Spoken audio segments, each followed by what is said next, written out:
எப்படி பண்ண சொல்லுது எது பண்ண சொல்லுது அதாவது யாரோ சொல்லுவாங்க இதை பண்ணிட்டு அந்த மாதிரி எனக்கு ஸ்ரீரங்க பெருமாளுக்கு ஒரு 200 மூட்டை அரிசி கொடுக்கணும்னு ஒரு இன்னொரு சமைச்சேன்.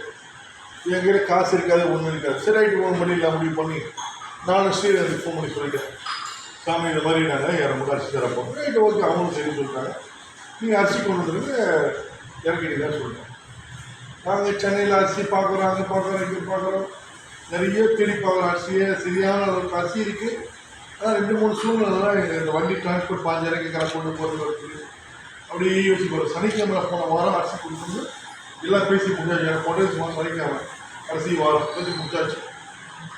வெள்ளிக்கிழமை மத்தியானம் வரைக்கும் அரிசி ஒன்றுமே கிடைக்கல. ஏன்னா வண்டி அரிசி இருக்குது, வண்டி கிடைக்கல, ஒன்றுமே பண்ண முடியல. என்னடா ரங்கா, ஸ்ரீரங்க பெருமாள் பேர் வந்து ரங்கா மன்னார் சுவாமி. 108 வயசில் முதல் திவ்யதேசம். நீங்கள் ஸ்ரீரங்கம் மட்டும் போயிட்டு இருந்தாவே அந்த 108 திவ்யதேசம் பார்த்தா மாதிரி ஒரு சிறப்பு. இதில் ஒரு 5 மணிக்கு விசுவல் நீங்கள் பார்த்தீங்கன்னா அந்த 107 பெருமாளும் அங்கே வந்து ஐதீகம் பண்ணுறதா ஒரு ஐதீகம். ஒரு விசேஷமான ஒரு ராமானுஜ அந்த உயிரோடு பாடம் பண்ணி வச்சுருக்காங்க. 2 வருஷம் முன்னால் நீங்கள் படம் பார்க்குற ஒரு விசேஷமான ஒரு இந்த வெள்ளிக்கிழமை 12 மணி ஆச்சு, 1 மணி ஆச்சு, எல்லாமே ப்ரோக்ராம் எங்களுக்கு கிக் ஆகிடுச்சு. போகிற முடிவு பண்ண அரிசி கிடைக்கல.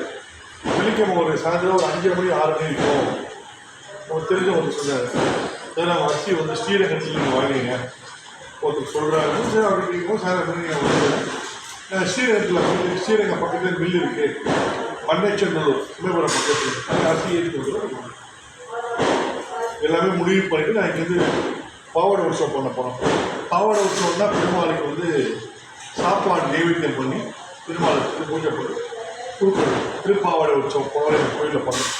அது 12 மணிக்கு ஃபோன் பண்ணி கிளம்பினார். அவங்க ஃபோன் சார் நீங்கள் வந்துடுங்க. அதே மாதிரி நாங்கள் இங்கேருந்து அவங்க யாரும் எனக்கு தெரியாது, நாங்கள் யாரும் தெரியாது, எல்லாம் ஃபோனில் டிரான்சாக்ஷன். அவங்க நேராக போனோடனே கரெக்டாக 5:30 மணிக்கு அந்த வச்சுட்டு இந்த சமயபுரம் ரோட்டில் வண்டி நிற்கிது.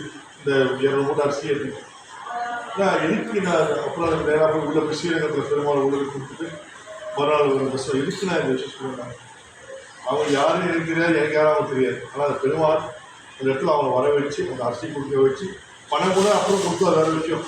நம்ம அட்வான்ஸ் வரணும் அதெல்லாம் அவங்க எதுவுமே கேட்கல. எதுக்கு நான் ஒரு காலம் நீங்கள் முன்னாளத்துக்கு வச்சாவே செய்யணும்னு ஒன்று வச்சு போகணும். நம்மக்கிட்ட ஒன்று நிற்கிறார் 2 லட்ச ரூபாவோட மதிப்பு, அந்த அரிசியோட மதிப்பு.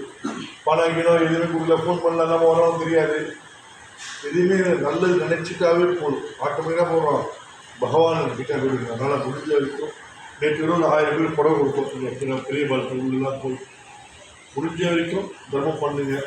நம்ம வாழ்க்கை என்ன பண்ணுறோம் ஆண்டவன் வேற பாபா தனக்கு மாலை கேட்கல, மரியாதை கேட்கல, நன்றி கேட்கல, பூஜை கேட்கல, இதுவுமே பாபா கேட்கல. ஒரு ஏழை சந்தோஷப்பட்டால் நான் சந்தோஷப்படுறேன். அதனால் முடிஞ்ச வரைக்கும் தீபாவளிக்கு தர்மம் பண்ணணும். உங்களால் முடிஞ்சு பெருசாக தேவையில்லை, என்ன முடியுமோ உங்களால் ஒரு ஏழைக்கு பண்ணுங்க. பகவான் மாதிரி கொடுக்குறேன்னா அவர் புதுசெல்லாம் கொடுக்குறாரு. அதனால் அது மாதிரி முடிஞ்சால் பண்ணுங்கள். கண்டிப்பாக பாபா சந்தோஷப்படுவார். எல்லாருக்கும் தீபாவளி நல்வாழ்த்துக்கு. இப்போ வந்து ஆரம்பம் கிடைக்க போகுது, எல்லாம் பார்க்கணும். ஸ்ரீ வச்சாந்து